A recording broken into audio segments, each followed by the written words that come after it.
കാറ്റിന്റെ ഗർജനം, തിരമാലകളുടെ അലർച്ച. അറബിക്കടലിന്റെ നീലനിറത്തിൽ 3 കപ്പലുകൾ പ്രത്യക്ഷപ്പെടുന്നു. 1498 മെയ് 20. കാലം തന്നെ നിർത്തിയ ഒരു നിമിഷം. കേരളത്തിന്റെ ചരിത്രം മാറാൻ പോകുന്ന ആ മണിക്കൂർ. ഒരു പോർച്ചുഗീസ് നാവികന്റെ കൈകളിൽ കിരീടങ്ങൾ വീഴാൻ പോകുന്നു. രാജ്യങ്ങൾ അടിമകളാവാൻ പോകുന്നു. വാസ്കോഡ ഗാമ എന്ന ആ നാമം കേട്ടാൽ നമ്മുടെ മനസ്സിൽ എന്താണുണ്ടാവുക? ഒരു കണ്ടുപിടുത്തക്കാരനെക്കുറിച്ചാണോ, അതോ നമ്മുടെ സ്വാതന്ത്ര്യം കവർന്നെടുത്ത ഒരാളെക്കുറിച്ചാണോ? ഇന്ന് നമുക്ക് കാണാം എങ്ങനെ ഒരു മനുഷ്യന്റെ വരവ് 100 കണക്കിന് വർഷങ്ങളിലെ കേരളത്തിന്റെ ഭാഗ്യം മാറ്റിമറിച്ചു എന്ന്. ലിസ്ബൺ തുറമുഖം 1497 ജൂലൈ. 4 കപ്പലുകളുടെ കൂട്ടം സമുദ്രത്തിലേക്ക് കുതിക്കുന്നു. നേതാവ് വാസ്കോഡ ഗാമ. അവന്റെ മനസ്സിൽ ഒരേ ഒരു ലക്ഷ്യം മാത്രം: ഇന്ത്യയിലേക്കുള്ള കടൽ വഴി കണ്ടെത്തുക, മസാലകളുടെ രാജ്യത്തേക്കെത്തുക. ഞങ്ങളുടെ രാജാവിനു വേണ്ടി, ക്രിസ്തുവിനു വേണ്ടി, സ്വർണത്തിനും മസാലകൾക്കും വേണ്ടി വാസ്കോയുടെ മനസ്സിൽ ആ വാക്കുകൾ മുഴങ്ങുന്നു. 10 മാസം ആഫ്രിക്കയുടെ തീരങ്ങൾ ചുറ്റി, കൊടുങ്കാറ്റുകൾ നേരിട്ടു. എന്നാൽ വാസ്കോയുടെ മനസ്സിൽ ഒരു വിശ്വാസമുണ്ടായിരുന്നു: ഇന്ത്യയിലെത്തും എന്നുള്ള നിശ്ചയദാർഢ്യം. മാലിന്തി തുറമുഖത്തുനിന്ന് അവർക്ക് ലഭിച്ച ഒരു അറബ് നാവിക ഗുരു അഹ്മദ് ഇബ്ൻ മാജിദ്. ഇന്ത്യയിലേക്ക് പോകാൻ നിങ്ങൾക്ക് വേണ്ടത് ഞാനാണ്, അവൻ പറഞ്ഞു. പക്ഷേ അവൻ അറിയില്ലായിരുന്നു ഈ യാത്ര അവന്റെ സ്വന്തം ജനതയുടെ നാശത്തിന് കാരണമാകുമെന്ന്. 1498 മെയ് 20. സൂര്യൻ ഉദിക്കുന്ന സമയം. കേരളത്തിന്റെ തീരത്ത് ഒരു ചെറിയ മത്സ്യബന്ധന ഗ്രാമം കാപ്പാട്. മത്സ്യത്തൊഴിലാളികൾ അവരുടെ വലകളുമായി തിരക്കിലാണ്. പെട്ടെന്ന് കടലിൽ നിന്ന് ഉയർന്നുവരുന്നു 4 വിദേശ കപ്പലുകൾ. അയ്യേ, ഇതെന്തിന്റെ കപ്പൽ? ഒരു മീൻപിടുത്തക്കാരന്റെ വിസ്മയം. തീരത്തെത്തിയ വാസ്കോ തന്റെ കാൽ കേരളത്തിന്റെ മണ്ണിൽ വെച്ചു. അവന്റെ കണ്ണുകളിൽ വിജയത്തിന്റെ തിളക്കം നിറഞ്ഞു. അവസാനം ഇന്ത്യയിലെത്തി.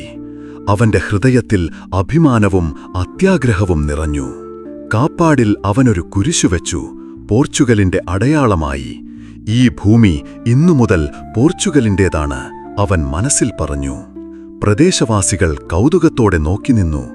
വെള്ളക്കാരായ ആ അപരിചിതരെ. അവർക്കറിയില്ലായിരുന്നു ഇത് അവരുടെ സ്വാതന്ത്ര്യത്തിന്റെ അവസാന ദിനമാണെന്ന്. അവരറിഞ്ഞില്ല. കാപ്പാടിൽ നിന്ന് കാലിക്കറ്റിലേക്കുള്ള യാത്ര തുടർന്നു. കേരളത്തിലെ ഏറ്റവും വലിയ വ്യാപാര കേന്ദ്രം, ലോകത്തിന്റെ മസാലകളുടെ തലസ്ഥാനം. വാസ്കോയുടെ കണ്ണുകൾ ആശ്ചര്യത്തോടെ ചുറ്റും തിളങ്ങി. കാലിക്കറ്റ് തുറമുഖത്തിന്റെ തിരക്കും, ചൈനയിൽ നിന്നുള്ള പട്ടും, അറേബ്യയിൽ നിന്നുള്ള കുതിരകളും, മലയാളത്തിന്റെ, തമിഴിന്റെ, അറബിയുടെ, ചൈനീസിന്റെ കലർപ്പും, വ്യാപാരികളുടെ അലർച്ചയും തൂക്കുകോലുകളുടെ ശബ്ദവും അവിടെ നിറഞ്ഞുനിന്നു. ഇതിന്റെ നടുവിലൂടെ നടക്കുന്ന വാസ്കോയുടെ മനസ്സിൽ ഇത്രയും സമൃദ്ധി, ഇത്രയും സ്വർണം, എല്ലാം പോർച്ചുഗലിന്റേതാകണം. കേരളത്തിന്റെ ഏറ്റവും ശക്തനായ ഭരണാധികാരിയായ സാമൂതിരി മാണിക്യൻ രാജാവിനെ വാസ്കോക്ക് കാണാനുള്ള ക്ഷണം ലഭിച്ചു. കൊട്ടാരത്തിന്റെ ഗംഭീരത, കൊത്തുപണികൾ, സ്വർണ്ണ അലങ്കാരങ്ങൾ, പാരമ്പര്യ കേരള വാസ്തുവിദ്യ എല്ലാം വാസ്കോ ആസ്വദിച്ചിരുന്നു. സാമൂതിരി സിംഹാസനത്തിലിരിക്കുന്നു. അദ്ദേഹത്തിന്റെ കണ്ണുകളിൽ ഗാംഭീര്യവും സംശയവും നിറഞ്ഞു. നിങ്ങൾ ആരാണ്? എവിടെ നിന്നാണ് വന്നത്? സാമൂതിരിയുടെ ചോദ്യം. വാസ്കോയുടെ ചോദ്യം: മഹാരാജാവേ, ഞാൻ പോർച്ചുഗലിൽ നിന്നുള്ള വാസ്കോഡ ഗാമയാണ്. എന്റെ രാജാവിന്റെ സന്ദേശവുമായി ഇവിടെ എത്തിയിരിക്കുകയാണ്. സാമൂതിരിയുടെ ചുറ്റും അറബ് വ്യാപാരികൾ. അവരുടെ മുഖത്ത് ആകുലതയേറി. ഇവൻ ആരാണ്? എന്തിനാണിവിടെ വന്നത്? അവരുടെ മുഖത്ത് ഭീതി പടർന്നു. വാസ്കോ രാജാവിനു വേണ്ടി കുറെ സമ്മാനങ്ങൾ കൊണ്ടുവന്നിരുന്നു. ചെറിയ അലങ്കാര വസ്തുക്കൾ, തുണിത്തരങ്ങൾ, സാധാരണ ആഭരണങ്ങൾ എന്നിവയായിരുന്നു അത്. ഇത് കണ്ടതും സാമൂതിരിയുടെ അമാത്യന്മാർ പരസ്പരം നോക്കി നിന്നു. ഇതാണോ പോർച്ചുഗലിന്റെ ശക്തി? ഒരു മന്ത്രിയുടെ മൃദുചിരിയോടെ പറഞ്ഞു. സാമൂതിരിയുടെ മനസ്സിൽ നമ്മുടെ വ്യാപാരികൾ കൊണ്ടുവരുന്ന സ്വർണവും രത്നങ്ങളും കണ്ടുകൊണ്ട് ഇത് സാധാരണം തോന്നുന്നു. എന്നാൽ വാസ്കോയുടെ കണ്ണുകളിൽ കാണുന്നത് നിരാശയല്ല, പ്രതികാരം. ഇവരെന്നെ അവഗണിച്ചോ? പോർച്ചുഗലിന്റെ ശക്തി ഇവർ മനസ്സിലാക്കും. കൊട്ടാരത്തിനു പുറത്ത് അറബ് വ്യാപാരികൾ ഒത്തുകൂടി. 100 കണക്കിന് വർഷങ്ങളായി അവർ ഈ വ്യാപാരം നിയന്ത്രിച്ചിരുന്നു. ഇന്ത്യൻ സമുദ്രം അവരുടെ ആധിപത്യത്തിലായിരുന്നു. ഇവൻ നമ്മുടെ ബിസിനസ്സിന് ഭീഷണിയാണ്. വ്യാപാരികളുടെ ആകുലത. ഇവനെ ഇവിടെ നിന്ന് പോകാൻ പറഞ്ഞാൽ മതി. അവർ സാമൂതിരിയുടെ അടുത്തെത്തി. മഹാരാജാവേ, ഈ പോർച്ചുഗീസുകാർ വിശ്വസിക്കാനാവാത്തവരാണ്. ഇവരുമായി ബന്ധം കൂടാതിരിക്കുന്നതാണ് നല്ലത്. സാമൂതിരിയുടെ മനസ്സിൽ ആശങ്കക്കുഴപ്പം. 100 കണക്കിനു വർഷങ്ങളായുള്ള സുഹൃത്ത് ബന്ധം നിലനിർത്തണമോ അതോ പുതിയ അവസരങ്ങൾ പരീക്ഷിക്കണമോ? 3 മാസത്തെ കാത്തിരിപ്പിനു ശേഷം വാസ്കോ തീരുമാനിച്ചു, വാപ്പസ് യാത്ര. എന്നാൽ അവന്റെ മനസ്സിൽ പ്രതികാരാഗ്നി നിറഞ്ഞിരുന്നു. കുറച്ചു മസാലകൾ കിട്ടിയെങ്കിലും അത് പര്യാപ്തമായിരുന്നില്ല. ഞാൻ തിരിച്ചുവരും. അടുത്ത തവണ ഇവരെന്റെ ശക്തി കാണും. വാസ്കോ മനസ്സിൽ പ്രതിജ്ഞയെടുത്തു. 1499 September Vasco da Gama Lisbon തുറമുഖത്ത് തിരിച്ചെത്തി. പോർച്ചുഗൽ രാജാവ് മനുവൻ ഒന്നാമൻ സന്തുഷ്ടനായി. രാജാവേ, ഇന്ത്യയിലേക്കുള്ള വഴി കണ്ടെത്തി. എന്നാൽ വാസ്കോയുടെ റിപ്പോർട്ട് ആ സന്തോഷം കുറച്ചു. സാമൂതിരി സഹകരിച്ചില്ല. അറബ് വ്യാപാരികൾ എതിർത്തു. നമുക്ക് ശക്തി പ്രയോഗിക്കേണ്ടവരും അദ്ദേഹം വ്യക്തമാക്കി. 1502 വാസ്കോയുടെ 2ാം യാത്ര ആരംഭിച്ചു. ഇത്തവണ കുറച്ചു വ്യത്യാസമായിരുന്നു. 15 കപ്പലുകൾ, യുദ്ധക്കപ്പലുകൾ, പീരങ്കികൾ, പോർച്ചുഗീസ് സൈനികർ. ഇത്തവണ അവർ വ്യാപാരത്തിനല്ല, കീഴടക്കാനാണ് വന്നിരിക്കുന്നത്. കേരളത്തിന്റെ തീരത്തെത്തിയ അവൻ ആദ്യം ചെയ്തത് ഒരു മാലാമി കപ്പൽ പിടിച്ചെടുക്കുകയായിരുന്നു. മക്കയിൽ നിന്ന് തിരികെ വരുന്ന നിരപരാധികളായ തീർത്ഥാടകരായിരുന്നു അതിലുണ്ടായിരുന്നത്. കപ്പൽ കത്തിച്ചുകളയുക. വാസ്കോ ക്രൂരമായ ഉത്തരവിട്ടു. 100 കണക്കിന് ജീവനുകൾ നശിച്ചു. കേരളത്തിലെ ജനങ്ങൾ ഭയന്നു വിറച്ചു. ഈ പോർച്ചുഗീസുകാർ രാക്ഷസന്മാരാണ്. കാലിക്കറ്റ് തുറമുഖത്തിനു പുറത്ത് വാസ്കോയുടെ യുദ്ധക്കപ്പലുകൾ നഗൂരമിട്ടു.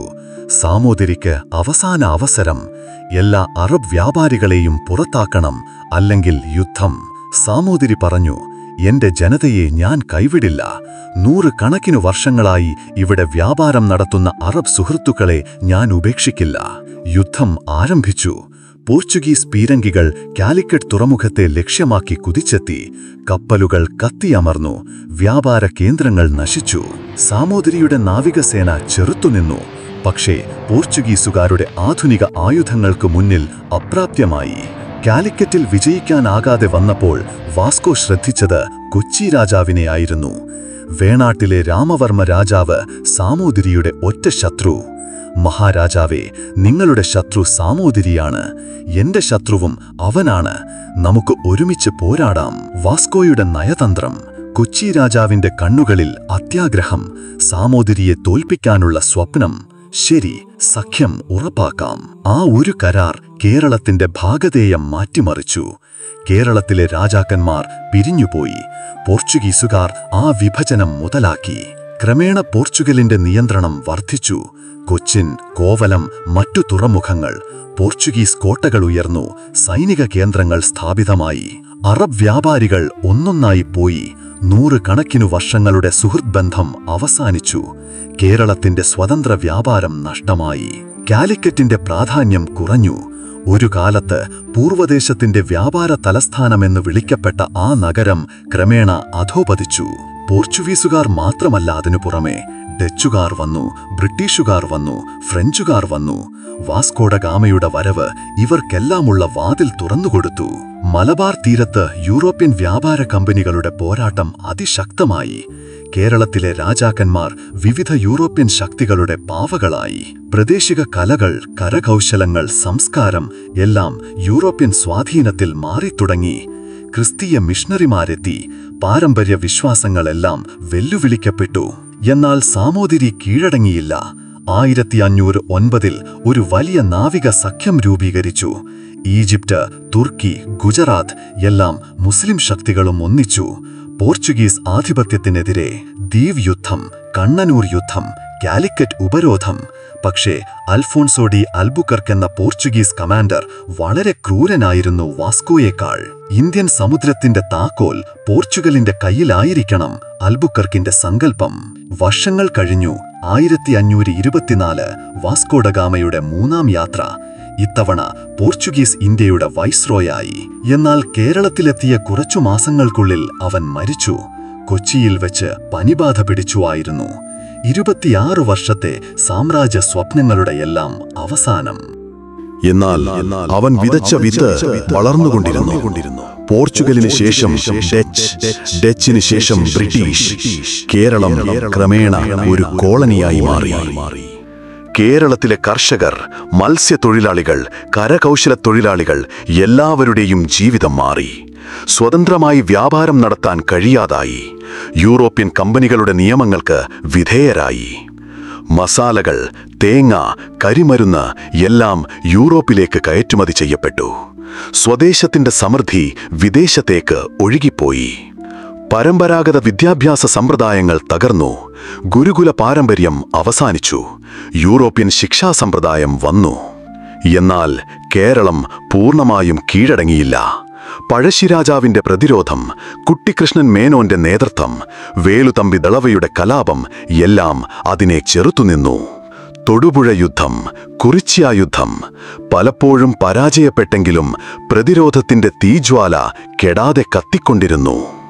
ഓരോ യുദ്ധത്തിലും കേരളത്തിലെ ജനങ്ങൾ മനസ്സിലാക്കി, സ്വാതന്ത്ര്യത്തിനായി പോരാടേണ്ടതുണ്ടെന്ന്.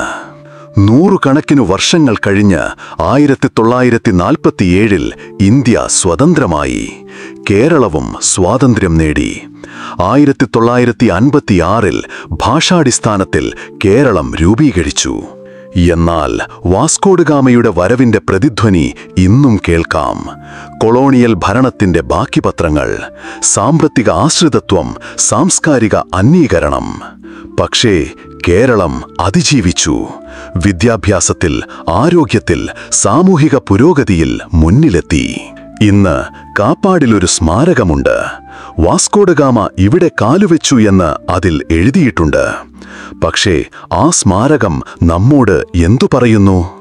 ഒരു മനുഷ്യന്റെ വരവിന് എങ്ങനെ ഒരു സമൂഹത്തെ മൊത്തം മാറ്റാൻ കഴിയുമെന്ന്. ഏതൊരു ശക്തി വന്നാലും നമ്മൾ എന്തുകൊണ്ട് തയ്യാറായിരിക്കണമെന്ന്. ഐക്യത്തിന്റെ പ്രാധാന്യം, വിഭജനത്തിന്റെ അപകടം. സാമൂതിരിയും കൊച്ചിരാജാവും ഒന്നിച്ചു നിന്നിരുന്നെങ്കിൽ കേരളത്തിന്റെ ചരിത്രം തന്നെ വേറെയാകുമായിരുന്നു. വാസ്കോഡഗാമയുടെ സ്വപ്നം നടന്നു. സ്വർണവും മസാലകളും പോർച്ചുഗലിലെത്തി. പോർച്ചുഗൽ ഒരു സാമ്രാജ്യമായി. എന്നാൽ കേരളത്തിന്റെ സ്വപ്നങ്ങൾ, സ്വതന്ത്ര വ്യാപാരത്തിന്റെ സ്വപ്നം, സമാധാനത്തിന്റെ സ്വപ്നം, എല്ലാ സംസ്കാരങ്ങളുടെയും കൂടിച്ചേരലിന്റെ സ്വപ്നം എല്ലാം തകർന്നുപോയി. പക്ഷേ കേരളം വീണ്ടും എഴുന്നേറ്റു. ആ സ്വപ്നങ്ങൾ വീണ്ടും കാണാൻ തുടങ്ങി. ചരിത്രത്തിൽ അന്ത്യങ്ങളില്ല, അവസാനങ്ങളില്ല. ഓരോ അന്ത്യവും ഒരു പുതിയ ആരംഭമാണ്. വാസ്കോഡഗാമയുടെ വരവ് ഒരു യുഗത്തിന്റെ അന്ത്യമായിരുന്നു. എന്നാൽ അത് മറ്റൊരു യുഗത്തിന്റെ ആരംഭവുമായിരുന്നു. കേരളത്തിന്റെ പ്രാചീന സ്വാതന്ത്ര്യം അവസാനിച്ചു. പക്ഷേ ഒരു പുതിയ സംഘർഷത്തിന്റെ, പുതിയ ചെറുത്തുനിൽപ്പിന്റെ, പുതിയ പ്രത്യാശയുടെ കാലം ആരംഭിച്ചു. ഇന്ന് അറബിക്കടലിന്റെ തീരത്തിരുന്ന് നമ്മൾ ചിന്തിക്കാം. 525 വർഷം മുമ്പ് ഈ തിരമാലകൾക്കിടയിലൂടെ വന്ന ആ 3 കപ്പലുകളെക്കുറിച്ച്. വാസ്കോഡഗാമ ഒരു വീരനായിരുന്നോ? ഒരു വികസന നായകനായിരുന്നോ? അതോ ഒരു കീഴടക്കലുകാരനായിരുന്നോ? ഉത്തരം ലളിതമല്ല. ചരിത്രം എപ്പോഴും സങ്കീർണമാണ്. കറുപ്പും വെളുപ്പും മാത്രമില്ല, നരച്ച നിറങ്ങളുണ്ട്. എന്നാൽ ഒരു കാര്യം വ്യക്തമാണ്. അന്ന് കപ്പാട്ടിലെ മണലിൽ കാലുവച്ച ആ നാവികൻ കേരളത്തിന്റെ ഭാഗധേയം എന്നേക്കുമായി മാറ്റിമറിച്ചു. അത് ഒരു തിരഞ്ഞെടുപ്പിനെക്കുറിച്ച് നമ്മെ ഓർമ്മിപ്പിക്കുന്നു. ഓരോ തലമുറയും നേരിടുന്ന തിരഞ്ഞെടുപ്പ്. സ്വാതന്ത്ര്യമോ കീഴടക്കലോ, ഐക്യമോ വിഭജനമോ, പ്രതിരോധമോ കീഴടങ്ങലോ. ഇന്ന് 21ാം നൂറ്റാണ്ടിലും നമ്മൾ അതേ തിരഞ്ഞെടുപ്പുകൾ നേരിടുന്നു. പുതിയ രൂപങ്ങളിൽ, പുതിയ വെല്ലുവിളികളായി. വാസ്കോഡഗാമയുടെ കഥ അവസാനിച്ചു. എന്നാൽ അത് നമ്മോട് ചോദിക്കുന്ന ചോദ്യങ്ങൾ ഇന്നും പ്രസക്തമാണ്. ഭാവി തലമുറകൾക്ക് നമ്മൾ എങ്ങനെയുള്ള കേരളം കൈമാറും? സ്വാതന്ത്ര്യത്തിന്റെയും അഭിമാനത്തിന്റെയും കേരളം, അതോ അടിമത്തത്തിന്റെയും പരാജയത്തിന്റെയും കേരളം? തിരഞ്ഞെടുപ്പ് നമ്മുടെ കയ്യിലാണ്. ചരിത്രം അവസാനിച്ചിട്ടില്ല, അത് തുടരുന്നു. നമ്മുടെ ഓരോ തീരുമാനത്തിലും ഓരോ പ്രവൃത്തിയിലും വാസ്കോഡ ഗാമയുടെ കേരള വരവ് ഒരു അന്ത്യമായിരുന്നു, ഒരു ആരംഭമായിരുന്നു, ഒരു പാഠമായിരുന്നു. ആ പാഠം നമ്മൾ പഠിച്ചോ?